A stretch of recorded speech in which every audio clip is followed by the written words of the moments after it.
안녕하십니까. 에리앙다크 운영자 강쌤입니다. 자, 이번 시간에는 교재 286페이지 송풍기에 대해서 한번 알아보도록 하겠습니다. 자, 그럼 송풍기의 역할을 알아봐야 되겠죠. 자, 공기조화기의 구성도를 이렇게 그려본다면 우리가 다 앞에서 했던 내용 잠시 복습합시다. 아우데어, 외기가 들어오죠. 외기가 들어오는데 외기 중에는 먼지가 함유되어 있어요. 그 먼지를 걸러주기 위해서 어떻게 필터를 설치합니다. 그럼 필터의 역할은 뭐예요? 청정도를 조정해 주는구나. 그 다음에 뭐가 설치돼요? 쿨링 코일 또는 히팅 코일, 즉 코일이 설치된다고요. 코일이 담당하는 역할은 뭐였어요? 온도를 제어해 줍니다. 쿨링 코일은 시원하게 해주고 히팅 코일은 따뜻하게 해주고, 그리고 그 다음 단에 설치되는 게 에어 와셔라고 있습니다. 이게 뭐예요? 가습 장치. 물을 공급해 주잖아. 어떻게? 그 물을 뿌려줌으로써 뭐 온수를 뿌려주기도 하고 냉수를 뿌려주기도 하고 아니면 뭐 증기를 뿌려주기도 하고, 그런 식으로 뭐를 조정해 줍니까? 습도를 조정해 준단 말이야. 근데 공기조화의 4대 구성 요소는 뭐였어요? 온습, 기청, 온도, 습도, 기류, 청정도였어요. 근데 여기서 한 개 빠진 거 뭐예요? 기류. 그러면 그 기류는 뭐가 조정한다? 송풍기가 조정하겠구나. 그래서 요게 공기조화기 4대 구성 요소 온습, 기청 요렇게 되는 거죠. 그럼 송풍기의 역할은 뭐다? 기류를 조정해준다. 이런 거죠. 공기의 양을 많이 보내줄 수도 있고 작게 보내줄 수도 있고, 아니면 공기의 속도를 빠르게 해줄 수도 있고 느리게 해줄 수도 있고. 근데 결과적으로 핵심적인 역할은 뭐예요? 기류를 조정한다. 이 말이 될 수도 있지만 진짜 핵심적인 거는 공기조화기에서 조화된 공기, 온습기 청정도가 조화된 공기를 실내로 보내주는 역할, 실내로 치출시켜주는 역할이 송풍기의 근본적인 목적이 되죠. 근본적인 역할이 된단 말이에요. 그 실내로 조화된 공기를 보내주는 역할이 송풍기의 주 역할이다. 그렇다면 정리해보자면 송풍기라는 거는, 송풍기의 주 역할은 뭐예요? 공기의 이송이란 말이에요. 공기 이송. 공기의 이송. 그렇다면 공기라는 건 뭡니까? 기체란 말이에요. 그래서 정리를 해보면 기체를 이송시키는 장치. 이게 뭡니까? 송풍기예요. 그리고 송풍기랑 구조가 아주 비슷해. 구조와 원리가 거의 흡사합니다. 근데 기체 말고 액체를 이송시켜주는 장치, 물을 보내주는 장치 뭐예요? 펌프죠, 펌프. 그래서 송풍기랑 펌프랑 비교해가면서 보시면은 조금 더 이해가 빠르실 수 있어요. 거의 흡사하기 때문에. 자, 그렇다면 송풍기가 어떻게 실내로 공기를 보내주는가, 기체를 보내주는가. 자, 요 송풍기를 크게 그려본다면요, 요렇게 생겼을 수가 있죠. 그리고 여기 안에 동그랗게 뭔가가 있습니다. 여기에 뭔가가 있어요. 요거를 우리가 임펠러라고 합니다. 임펠러. 그리고 임펠러 안에는 이렇게 날개 깃이 있죠. 그래서 임펠러 깃이라고 하는데, 뭐 이게 이런 식으로 여러 개가 있을 겁니다. 이렇게 깃이 설치돼 가지고 요 임펠러가 돈단 말이에요. 그렇다면 임펠러의 회전 운동에 의해서 공기가 빨려 들어와 가지고 이렇게 치출되는 형식. 요게 송풍기잖아요. 그죠? 크게 어렵게 생각하실 필요 없어요. 펌프도 거의 흡사하죠. 자, 그러면 이제 조금 더 상세하게 한번 알아봅시다. 우선 공기조화기의 구성도를 제가 좀 준비를 해봤어요. 이렇게 있고, 그리고 내부 설계도인데 요거는 제가 좀 구해왔습니다. 자, 이렇게 생겨가지고 우선 여기 보시면은 알루미늄 댐퍼라고 되어 있어요. 근데 자, 댐퍼의 역할이라는 거는 제가 뭐 나중에 설명 뒤쪽에 가면 좀 더 자세하게 나오는데, 댐퍼라는 건 뭐냐면 덕트가 이렇게 있으면, 덕트가 뭐예요? 덕트라는 장치는 뭐다? 배가는 물을 이송시켜주는 장치였고, 덕트라는 거는 공기를 이송시켜주는 장치. 즉 송풍기가 치출시키면 그 공기가 덕트를 따라서 움직이는 거잖아요. 요게 덕트라고 치면은, 댐퍼라는 거는 요렇게 설치돼 문처럼 설치돼서 요게 열렸다 닫혔다 열렸다 닫혔다 하면서 공기의 유량을 조절해 줍니다. 그게 댐퍼의 역할이에요. 그렇기 때문에 이쪽에서 설치되는 요 댐퍼가 뭐냐면은 흡입 댐퍼, 즉 외기가 여기서 들어온단 말이죠. 외기가 들어와 가지고 여기 위에서 들어오는 공기는 뭐겠어요? 요거는 리턴 공기라고 하겠죠. 실내에서 들어갔다가 다시 나와가지고 요 혼합 상자 안에서 혼합이 돼서 어디 코일을 통과하죠. 요 코일을 통과해가지고 마지막에 송풍기에서 쫙 치출이 돼요. 그럼 요게 뭡니까? 요 공기가 서플라이 에어라고 해서 실내로 치출되는 공기고, 그렇다면 얘가 송풍기구나 이렇게 알아볼 수가 있는 거죠. 그리고 밑에서 구성도에서 보시면 좀 더 자세하게 나오는데, 여기 이제 도면처럼 생긴 요걸 보시면은 우선 외기가 이렇게 들어와가지고 여기 혼합상자에서 혼합이 돼요. 그 다음 코일을 통과해서 실내로 치출시키는 방식. 이렇게 되는 거죠. 그게 요 송풍기가 되겠고, 이 송풍기 안에 보시면 이렇게 동그랗게 임펠러가 있습니다. 요 임펠러가 돌아가면서 공기를 치출시켜주는 방식이 되겠죠. 자, 요게 공기조화기의 구성이 되고 송풍기가 되겠다. 자, 그렇다면 요 사진은 좀 빼버리고요. 송풍기를 조금 더 확대해 봅시다. 송풍기를 좀 더 확대해 봤더니 이렇게 생겼어요. 자, 이렇게 생겼어요. 자, 송풍기를 확대해 봤더니 이렇게 생겼는데, 아까 전에 제가 말씀드렸죠. 송풍기가 이렇게 생겼으면 여기 가운데 있는 게 뭡니까? 임펠러예요, 임펠러. 그 요 동그란 거 요것도 임펠러란 말이에요. 이 임펠러가 돌면서 공기를 위쪽으로 치출시켜 주거나 아니면은 우측으로 치출시켜 주거나, 요게 송풍기의 주 역할이 되는 거죠. 그렇게 해서 공기를 실내로 공급해 주는 장치, 요게 송풍기다. 어떤 식으로? 임펠러의 회전 운동에 의해서. 그리고 송풍기도 종류가 많겠죠. 근데 이 송풍기의 종류는요, 임펠러가 어떻게 생겼느냐, 임펠러 날개가 어떻게 생겼느냐, 임펠러 각도가 어떻게 되어 있느냐, 요거에 따라서 종류가 바뀐단 말이에요. 자, 그러면 이제 임펠러의 종류 한번 보도록 할 텐데, 우선은 교재 책을 좀 끄놓고 넘어가도록 하겠습니다. 자, 필요 없는 사진 빼버리고. 286페이지 송풍기에서 첫 번째 줄에 줄 꺼주세요. 송풍기는 기체를 수송하기 위한 목적. 기체를 이송. 그죠? 으로 설치하며 그 압력에 따라 팬과 블로워로 분류하나. 그 다음 줄 꺼주세요. 공기 조화의 목적으로 사용되는 송풍기는 팬이 사용된다. 팬이 사용된다. 요 팬이 돌면서, 이 팬이 뭐예요? 임펠러란 말이에요. 그래서 이 팬, 임펠러가 돌면서 공기를 이송시켜준다. 이렇게 보시면 되는 거고. 자, 그럼 287페이지 넘어가서 송풍기의 분류 봅니다. 요 분류는 조금 외워주시면 좋아요. 원심식 송풍기는 다익형, 터보형, 리미트형, 익형이 있다.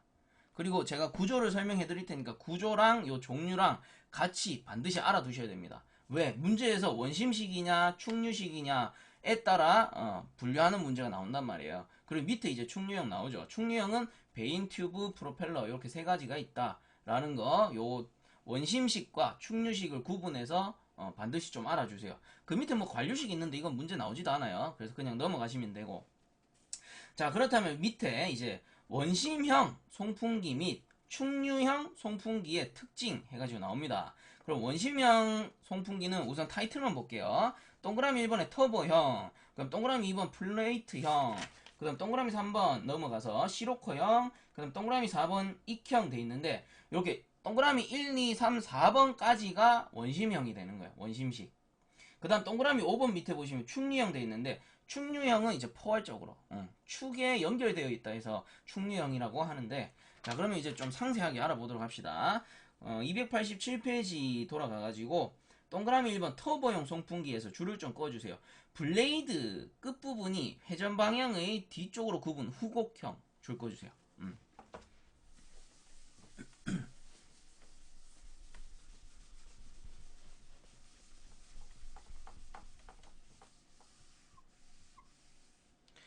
원심형 송풍기의 이제 터보형에 대해서 알아봅시다. 터보형.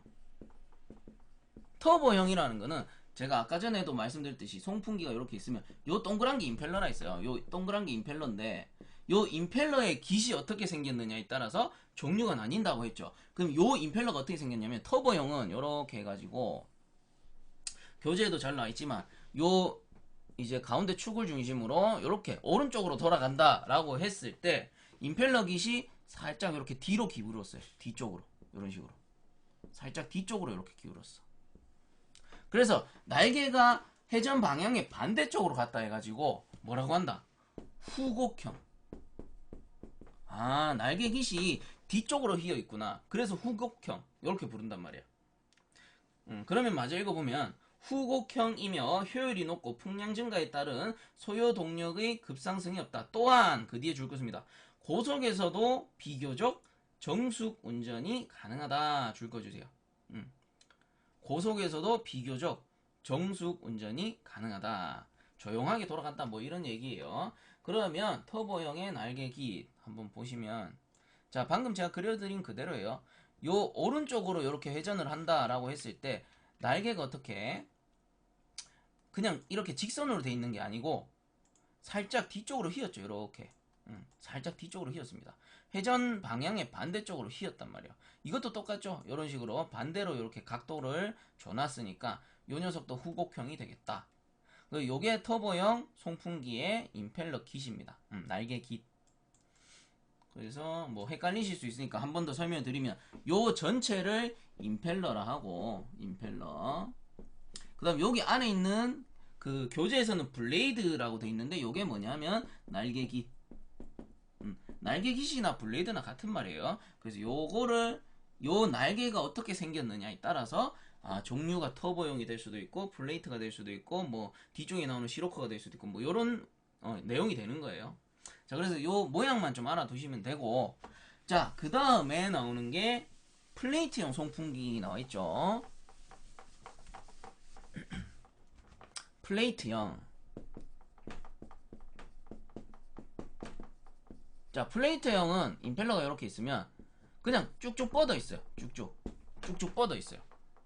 자, 요런 날개를 뭐라고 하냐면 첫 번째 줄 읽어주세요. 방사형 날개로서 자기 청소 특성이 있다.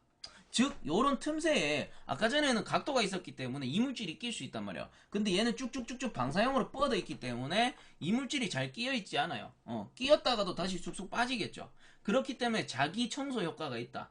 첫 번째 줄에 줄 거 주시면 됩니다. 방사형 날개로서 자기 청소 특성이 있다. 요게 플레이트형이다. 그 다음 따라서 분진의 누적이 심하고 이로 인해 송풍기 날개의 손상이 우려가 되는 공장용 송풍기에 이상적이다. 하지만 밑에 줄 것입니다. 효율이 낮고 소음이 크다. 각도가 없다 보니까 아무래도 치출되는 공기양이 좀 작더라. 그래서 요거 같은 경우는 어떻게 생겼냐? 방사형입니다. 방사형. 자, 요게 플레이트형이고 방사형이라고 해요. 보세요. 날개깃이 요렇게 쭉쭉쭉쭉 뻗었죠. 이렇게 쭉쭉 뻗어 있어요. 요런 식으로. 추가적 그림 뭐 이렇게 생겼겠지만 그림으로 보시면 이렇게 생겼더라. 요게 방사형이라고도 하고 플레이트형이라고도 한다. 교재에서는 뭐 전곡형에서 나오는데 전곡형은 그냥 날개깃이 이렇게 있으면 회전 방향이 이쪽이죠. 그러면 앞쪽으로 이렇게 이었어요. 날개깃이. 이 터보형의 반대죠. 전곡형이라고 부른다. 그 쭉쭉 뻗은 거를 방사형, 쭉쭉 뻗은 거를 흔히 플레이트형이라고 합니다. 자, 그 다음 페이지 넘어가가지고 288페이지에 보시면은 시로코형 나옵니다. 시로코형이라는 거는 우선은 첫 번째 줄 읽어주세요. 다익형이며 날개의 끝부분이 회전 방향으로 굽은 전곡형이다. 전곡형 바로 앞에서 했습니다. 플레이트형의 그 바로 옆에 그림 나와있죠. 요 전곡형. 전곡형인데 그거 마저 읽어보고 제가 알려드릴게요. 전곡형으로 동일 용량에 대하여 다른 형식에 비해 회전수가 상당히 작다. 그 다음 동일 용량에 비해 송풍기 용량이 적고 특히 펜코일 유닛에 적합한 송풍기이다. 소형이라는 거예요. 아주 소형. 그 다음 줄 거세요. 저속 덕트용으로 활용된다. 저속 덕트용으로. 자, 그러면 시로코가 그 기출 문제에서 아주 많이 나와요. 즉 시험 쳐보시면은 시로코형 송풍기가 좀 문제에서 많이 다뤄지는데, 왜냐하면은 자, 시로코형이라는 거는 결국은 얘는 뭐예요? 다익형이에요. 다익형이란 말이에요. 그럼 다익형의 특징 한번 볼까요? 다익형의 특징은 287페이지에 터보형 송풍기를 보시면 될 것 같아요. 터보형 송풍기에 보시면 두 번째 줄 끝에 고속에서도 비교적 정수군전이 가능하다. 그 특징이요. 요 시로코펜에서도 나타납니다. 그래서 시로코펜은 다익형이고 요 다익형 송풍기는 정수군전이 가능하다. 요게 문제 많이 나와요. 그래서 시로코형 하면은 정수군전 이렇게 떠올리시면 돼요. 그게 문제 자주 출제가 되기 때문에. 그래서 시로코형도 터보형과 같은 특징, 뭐 정수군전이 가능하구나. 그래서 뭐 기본적으로 사무실, 조그만한 공간 이런 데서 효율적으로 사용할 수 있는 송풍기는 하면은 거의 대부분 시로코형이 답이 되는 거예요. 자, 그렇다면 이 시로코형은 어떻게 생겨 먹었냐? 자, 이렇게 임펠러가 있다면 임펠러가 축이 있고요. 근데 이쪽에 요게 뭐라 할까요? 한 단계 더 나눠져 있어요. 이렇게 나눠져 가지고 아까 전에 뭐 다른 펜 같은 경우는 요 가운데서 날개깃이 뻗어 나갔다면 얘는 요 공간에서 날개깃이 이렇게 형성이 돼요. 이런 식으로. 그래서 요 회전 방향이 오른쪽인데 얘가 오른쪽으로 이렇게 휘었기 때문에 또 뭐 어떤 특징이 있다. 전곡형이다. 요런 특징까지 추가가 되는 거예요. 자, 그리고 저속 덕트 저속 덕트에 활용된다. 주로 펜코일에 사용된다. 요런 특징들까지도 좀 기억해 주시면 좋고. 그럼 시로코형 어떻게 생겼느냐 한번 보시면, 자, 시로코형 이렇게 생겼어요. 이렇게 생겨가지고 좀 확대를 해드릴게요. 자, 이렇게 해가지고, 자, 나눠져 있죠. 나눠져 있고 앞쪽으로 이렇게 날개깃이 휘었죠. 시로코펜. 자, 이런 식으로. 그 전곡형이면서 정수군전이 가능하다. 그리고 다익형에 속한다. 요런 펜이 이렇게 생긴 거예요. 펜이. 자, 그럼 요 펜이 어디에 주로 뭐 어떻게 생겼느냐? 펜을 보고 싶다. 그래서 저도 이렇게 준비를 해왔습니다. 그 시로코 펜이라고 해서 시로코형 송풍기인데 주로 소형으로 많이 써요. 우리 공사 현장에 가보시면은 분진 빼려고 요 시로코 펜을 많이 쓰거든요. 그래서 아주 소형으로 설치가 가능하고 간단하게 설치하기도 좋고, 그래서 소형 정수군전에 아주 용이하다 이렇게 보시면 돼요. 그래서 요 시로코형 송풍기 안에 어디에 펜이 있어요? 여기 안에 요게 펜이에요. 요게 요것도 요 가운데 안쪽에 보시면 요 펜이 있죠. 펜. 그 펜이 요렇게 생겼다 라는 겁니다. 요게 시로코 펜이다. 요렇게 정리해 두시면 되죠. 시로코 펜은 제가 요렇게 좀 더 자세하게 설명드리는 거는 문제에 많이 나온다. 그 송풍기 문제 중에 종류 묻는 문제 중에요. 원심식 송풍기 그리고 충류식 송풍기 구분하는 문제하고 그리고 시로코 펜의 특징을 묻는 문제가 거의 대부분을 차지해요. 그렇기 때문에 시로코 펜은 조금 더 비중 있게 특징을 알아둬라는 의미에서 이렇게 준비를 좀 해봤습니다. 자, 그래서 줄 다 꺼주셨죠. 시로코형 송풍기 다익형이면 날개의 끝부분이 회전 방향으로 굽은 전곡형이다. 그 다음 맨 밑에 저속 덕트용으로 활용된다. 추가적으로 정수군전이 가능하다라는 것까지 알아달라. 자, 그 밑에 보시면은 익형 송풍기에서 나옵니다. 자, 그 밑에 익형 송풍기 보겠습니다. 후곡형과 다익형의 계량형이다. 줄 꺼주세요. 자, 이게 무슨 말이냐면 터보형 송풍기랑 시로코형 송풍기를 살짝 섞어 놓은 거예요. 그래서 서로의 장점만 살짝 섞어 놓은 건데, 그렇다면 뒤쪽에 한번 읽어보면 소음이 적고 고속 회전이 가능하다. 그 다음에 줄 꺼주세요. 다익형은 풍량이 증가하면 축동력이 급격히 증가하여 오버로드가 된다. 자, 오버로드라는 거, 여기서 말하는 오버로드라는 거는 과전류를 얘기하는 겁니다. 과전류가 걸려버리면 전류가 많으면 온도가 그만큼 상승하게 되죠. 그래서 모터가 탈 수도 있고 불이 날 수도 있어요. 그때 회로를 멈춰주는 게 오버로드입니다. 과전류 개전기라고도 하고요.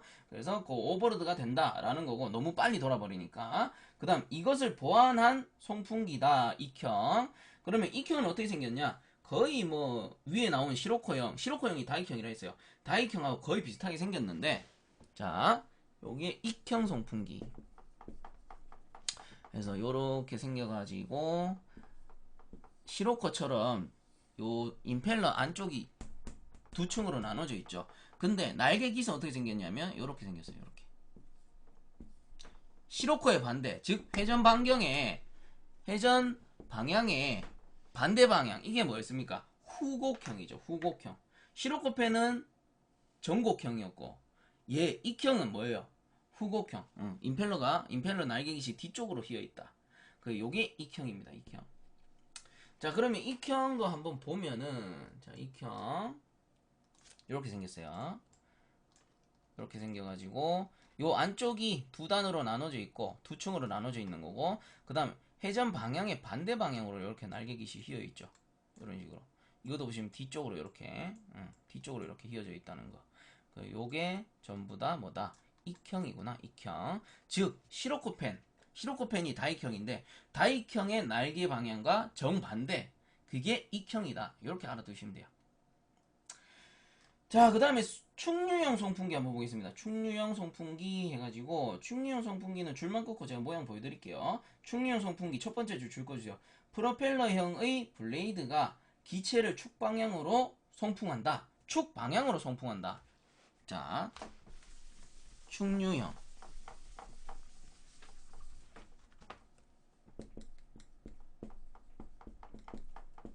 축유형은 어떻게? 기체를 축 방향으로 송풍한다.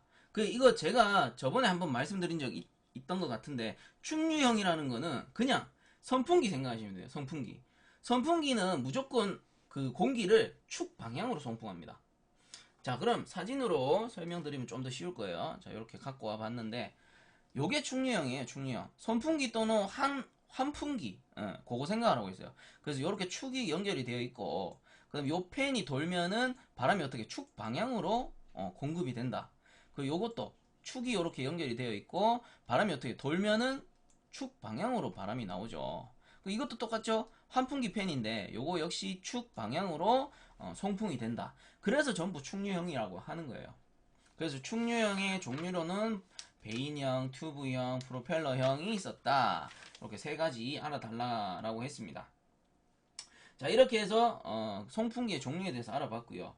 그렇다면 밑에 넘어가 보면 송풍기의 크기 및 소요 동력에서 나오는데, 그냥 이건 참고적으로 봐주시면 돼요. 송풍기의 크기는 송풍기의 번호 NO로 나타낸다 해가지고, 원심식 같은 경우는 150ml를 기준으로 하는 거고, 충류식 같은 경우는 100ml를 기준으로 한다.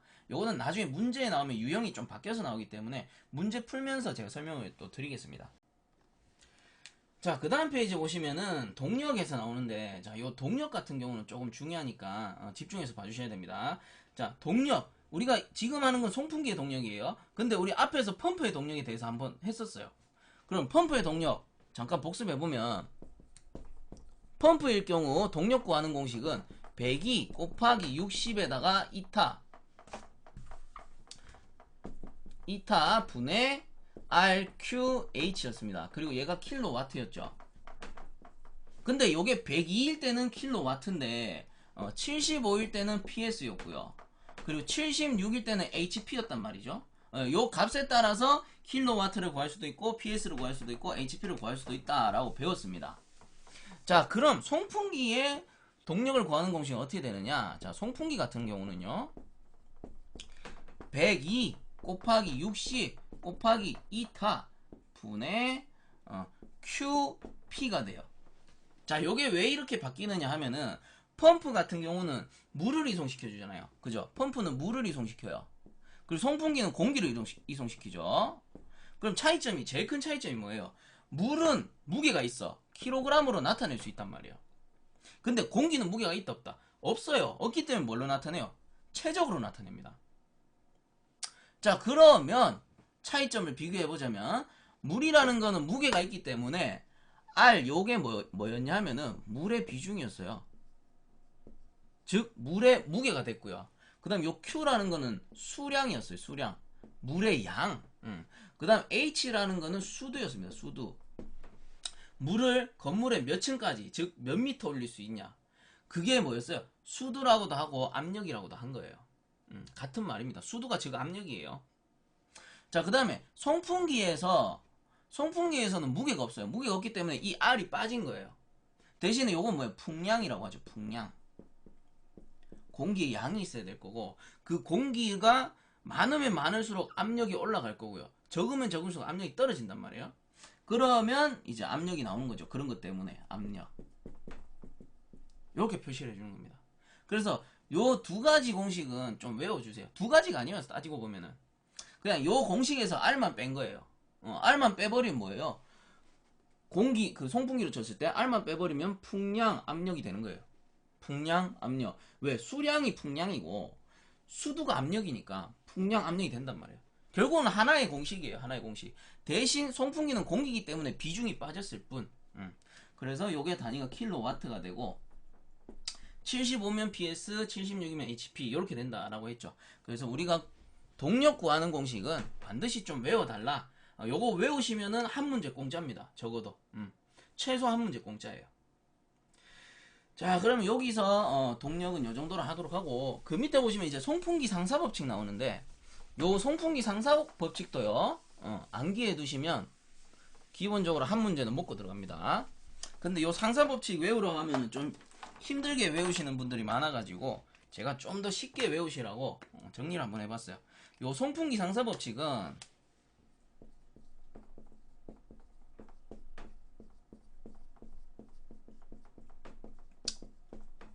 외우셔야 되는데, 반드시 적으시면서 외우세요. 적으시면서. 자, 지금부터 적습니다. Q, P, L입니다. Q, P, L. 그리고 풍, 압, 동이에요. 이 뭔 말이냐면은 풍량, 압력, 동력이에요. 풍량, 압력, 동력.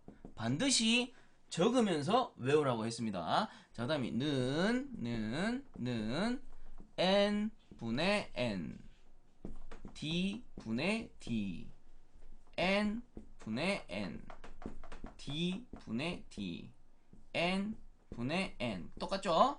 d 분의 d 이렇게 됩니다. 그리고 뒤쪽에 하나 더 써줘요. q, p, l 풍압동 풍량, 압력, 동력. 자, 그리고 어떻게 하냐면 앞에 녀석하고 위에 녀석하고 같아요. 만약에 앞에 1번이면 위에 녀석도 1번이 되는 거고요. 만약 앞에 녀석이 2번이면 위에 녀석도 2번이 되는 겁니다. 이렇게 적어주시면 돼요. 그래서 저는 2번으로 적을게요.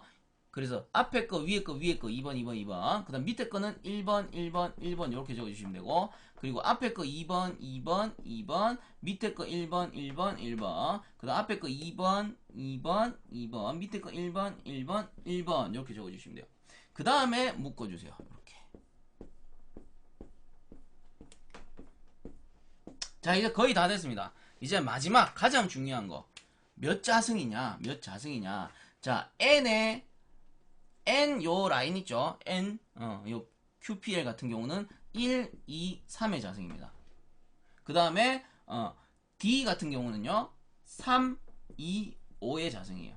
자, 이게 무슨 말이냐면은, 풍량이라는 거는 회전수의, 그냥 1배 변했을 때, 회전수의 1배만큼 증가하던가 감소하고요. 그 다음 직경의 3배만큼 증가하던가 감소를 해요. 그 다음 압력 같은 경우는 회전수의 2배가 증가하는 거고 증가하든 감소하는 거고, 아니면 압력은 직경의 2배가 증가하거나 감소. 동력은 뭐예요? 동력은 회전수의 3배, 그럼 동력은 직경의 5배 이렇게 변한다라는 거예요. 그게 송풍기의 상사법칙입니다. 그래서 요거는 그냥 공식만 쫙 외워주시면 돼요. 그리고 풍량, 압력, 동력이라는 거, 그 다음 N이라는 거는 회전수, D라는 거는 직경입니다. 직경. 자, 일단 이렇게 외우시면은 나중에 기출문제 풀면서 어떻게 활용하는지 제가 그때 가서 알려드리도록 할게요. 자, 송풍기의 상사법칙은 이렇게 정리해서 반드시 외워달라. 자, 그 다음에 289페이지에 맨 밑에 보시면 송풍기의 풍량 제어 방법에서 나옵니다. 자, 풍량 제어 방법.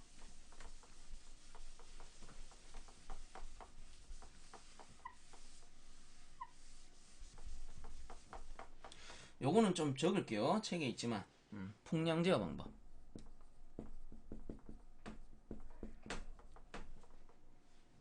(1번에) 토출 댐퍼 조절 방법이고, 그 다음에 흡입 댐퍼 조절 방법이고, 그 다음 3번에 흡입 배인. 자, 흡입 배인 조절 방법이고, 그 다음 4번에 회전수에 의한 거, 회전수. 그 다음 5번에 가변 피치. 자, 요것들이 여러분들 명칭이 어려워서 그렇지 실제로 어려운 내용이 아닙니다. 우리가 앞에서 다 배웠던 내용이에요. 자, 그래서 정리를 한번 해드리자면 간단하게 그림을 좀 꺼낼게요. 자, 공조기가 이렇게 있다라고 치면은 그 송풍기 풍량 제어 방법에서 1번이 토출 댐퍼 제어 방법이에요. 토출 댐퍼. 토출 댐퍼 어디 붙어 있냐면은 송풍기 그 다음 단에 요거 있죠. 요거. 요게 댐퍼입니다. 댐퍼. 댐퍼라는 건 뭐예요? 댐퍼는 공기의 유량을 열었다 닫았다 열었다 닫았다 하면서, 자, 댐퍼가 뭐냐면 덕트가 이렇게 있으면 요게 댐퍼였잖아요. 댐퍼가 열렸다 닫혔다 열렸다 닫혔다. 즉 토출부에 있는 댐퍼를 좀 많이 열 수도 있고 적게 열 수도 있다. 그렇게 풍량을 조절하는 게 토출 댐퍼 제어 방법이 되는 거고, 그 다음 흡입 댐퍼 같은 경우 어디에요? 흡입부의 댐퍼. 요거 흡입부에 달려있는 댐퍼. 흡입부에 있는 댐퍼를 열었다 닫았다 열었다 닫았다 하면서 조절하는 방법이다. 그래서 이것들이 다 뭐냐면은 자 위에 나오는 1번과 2번이 되는 거죠. 1번과 2번 토출 댐퍼 제어법, 그 다음 흡입 댐퍼 제어법. 결국은 토출 축에 있는 댐퍼, 흡입 축에 있는 댐퍼 요거 조절하는 게 그게 댐퍼 조절 방법이다. 자 그래서 요 녀석 같은 경우는 공조기에 달려 있습니다. 송풍기에 달려 있는 게 아니고 공조기에 달려 있어요. 사진 보면 아시잖아요. 송풍기는 여기 있는데 얘들은 공조기에 그냥 따로 달려 있는 거죠. 댐퍼가 송풍기에 달려 있는 게 아니란 말이에요. 그래서 요 댐퍼들은 별도로 공조기에 설치가 되어 있다라는 거 알아두시고요. 자 그러면 이제 밑에 보시면 흡입 베인 조절 방법, 회전수 조절 방법, 가변 피치 제어 해가지고 나오는데 이것들은요 송풍기에 달려 있어요. 얘들은 송풍기에 붙어 있습니다. 송풍기에. 그럼 송풍기에 어디에 붙어 있는지만 알면 되지. 자 그럼 송풍기를 확대해서 그려본다면 이렇게 해가지고 여기 안에 임펠러가 들었죠. 임펠러가 어떻게 이렇게 날개깃에 의해서 돌아가면서 공기를 쭉 빨아들여서 치출시킨단 말이에요. 그럼 공기가 들어오는 공간이 있어야 될 거 아니에요. 공기가. 자 이렇게 해가지고 여기 무슨 커버 같은 걸 이렇게 설치합니다. 이렇게. 이게 위아래로 이렇게 움직여요. 위아래로. 그러면 요거를 많이 이렇게 열면은 공기가 많이 들어와서 많이 나갈 거고요. 그 다음에 요거를 조금 열게 되면은 공기가 조금 들어와서 조금 나갈 거란 말이에요. 그럼 이게 명칭이 뭐냐면요. 흡입 베인. 송풍기에 설치된 흡입 베인이에요. 요 베인을 많이 여냐 적게 여느냐에 따라서 조정하는 게 뭐다? 흡입 베인 제어 방법이 되는 거고. 자, 그 밑에 보시면은 회전수에 의한 제어 방법. 이건 뭐겠어? 요 임펠러에 설치된 모터, 임펠러랑 연결된 모터의 회전수를 조정하는 거죠. 많이 돌리면 많이 나갈 거고, 적게 돌리면 적게 나갈 거고. 그 다음 가변 피치 같은 경우는 요 날개깃 있죠, 날개깃. 요 날개깃이 뭐 방사형 날개깃이다라고 하면은, 요 각도가 요렇게 설치되어 있는데, 원래는. 근데 요 각도를 살짝 여는 거야. 그러면 많이 열면은 조금 덜 공급될 거고, 살짝 닫으면은 최대한 원래 바람 방향과 이렇게 수직이 되는 게 유량 공급이 가장 많겠죠. 이런 식으로 요 날개 깃의 각도를 조정하는 게 뭐다? 가변 피치 제어법. 그런 내용이 되는 거예요. 그래서 토출 댐퍼, 흡입 댐퍼는 공조기에 설치된 토출 댐퍼와 흡입 댐퍼를 조정하는 거고, 흡입 베인이라는 거는 요거 송풍기에 설치된 흡입 베인을 조절하는 거. 회전수는 여기 임펠러에 같이 설치되어 있는 모터의 회전수, 그 다음 가변 피치는 요 날개의 깃 각도, 날개 깃의 각도를 제어하는 방법이다 해서 풍량 제어 방법 5가지 요것도 이해를 꼭 해주셔야 됩니다. 자 해서 이제 넘어가도록 하죠. 290페이지 보시면 이제 단원 복습 문제풀이 나옵니다. 자 요 문제 풀고 마치도록 하죠.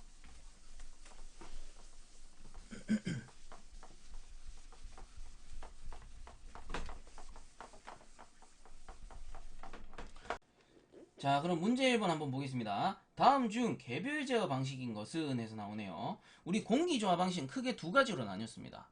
한 개는 중앙 제어 방식, 그 다음 한 개는 개별 제어 방식이었어요.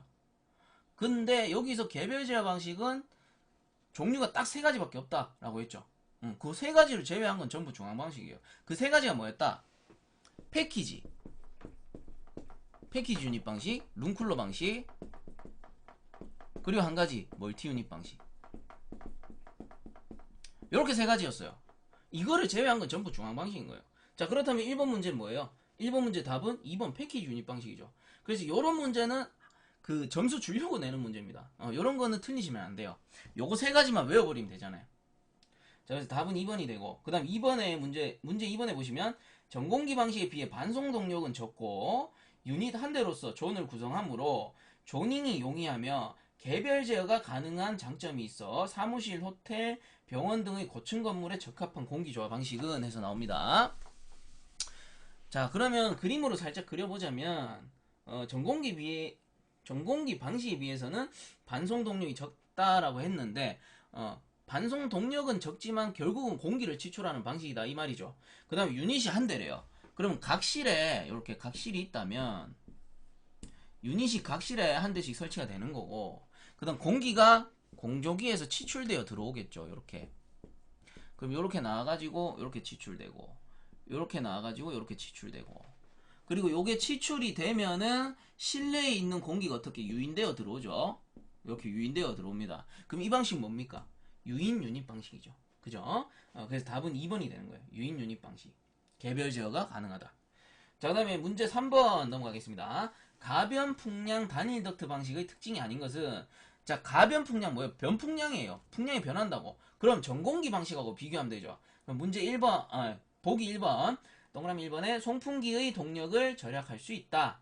전공기 방식에 비해서 당연히 풍량이 내가 필요할 때 많이 쓰고 필요 없을 때 잠궈버리면 되니까 동력을 절약할 수 있다. 전공기 방식에 비해서. 그 다음에 2번, 실내 공기의 청정도가 떨어진다. 전공기 방식은 공기가 계속 들어오죠. 많이 들어온단 말이에요. 그렇기 때문에 환기 효율이 좋아요. 근데 요 변풍량 방식은 많이 들어올 때도 있고 적게 들어올 때도 있기 때문에 청정도는 조금 떨어질 수 있겠다. 그 다음 3번, 일사량 변화가 심한 존에 적합하다. 일사량이 변한다는 거는 실내 공기가 실내 온도가 올라갔다 내려갔다 올라갔다 내려갔다. 그렇기 때문에 공기를 많이 넣어줬다 적게 넣어줬다 이렇게 조절이 가능하기 때문에 3번도 맞아요. 일사량 변화가 심한 존에 적합하다. 그럼 4번, 각 실이나 존의 온도를 개별 제어하기 어렵다 돼 있는데 전공기 방식보다는 개별 제어가 용이하겠죠. 그래서 4번이 틀린 겁니다. 자, 그다음 밑에 4번 문제. 중앙식 공조기에서 외기측에 설치되는 기기는, 중앙식 공조기에서 외기측에 설치된대요. 그럼 간단하게 그려보면 중앙식이라는 거는, 자, 공조기가 이렇게 설치되어 있고 안에 코일이 있고, 간단하게 그리겠습니다. 간단하게 요게 뭐 히팅 코일이다. 잠깐만요. 외기측에 설치되는 거, 요거를 히팅 코일이다 라고 했을 때 송풍기가 이렇게 있으면 실내로 치출시켜줘요. 근데 이쪽에서 외기가 들어오잖아요. 여기서 외기가 들어올 때 우리가 공기를 사전에 한번 예열시키면은 요 히팅 코일의 에너지 감소를 줄일 수가 있는 거죠. 그래서 요 예열 코일을 뭐라 합니까? 프리히터라고 하는데, 프리히터, 요게 뭐예요? 공기 예열기란 말이에요. 그럼 외기 측에 설치되는 건 뭐예요? 프리히터밖에 없어요. 그래서 1번 공기 예열기가 되는 거죠. 그럼 뭐 추가적으로 보면 엘리미네이터는 어디? 코일 바로 다음에 설치해가지고 요 코일에서 나오는 응축수의 비산을 방지해주는 거예요. 그 다음 가습기는 당연히 코일 다음에 에어와셔 설치되고, 그럼 송풍기는 제일 뒷단에 설치되잖아요. 그래서 요 구정도에서만 봐도 프리히터가 저 외기 측에 설치되는구나 이렇게 알 수가 있는 거예요. 그래서 답은 1번. 자, 그 다음에 문제 5번. 공조 방식을 개별식과 중앙식으로 구분하였을 때 중앙식에 해당되는 것은, 자, 1번 패키지는 개별 제어가 될 거고, 그 다음 멀티 유닛 개별 제어. 그럼 3번 펜코일 유닛은 뭐예요? 중앙 방식이죠. 중앙 방식이면서 개별 제어가 용이한 거지 개별 제어 방식이 아닙니다. 그 다음 4번은 룸쿨러 방식은 개별 제어 방식이고, 결론은 뭐예요? 패키지 멀티 유닛 그 다음에 룸쿨러 방식은 개별 제어고, 그 외에 다른 방식, 펜코일 유닛 방식도 다른 방식이니까 3번이 중앙 방식이 되겠죠. 자, 다음 6번. 공기 조화 방식의 중앙식 공조 방식에서 수공기 방식에 해당되지 않는 것은, 자, 요거는 1번 이중덕트 방식입니다. 이중덕트 방식은 공기만 실내로 들어가죠.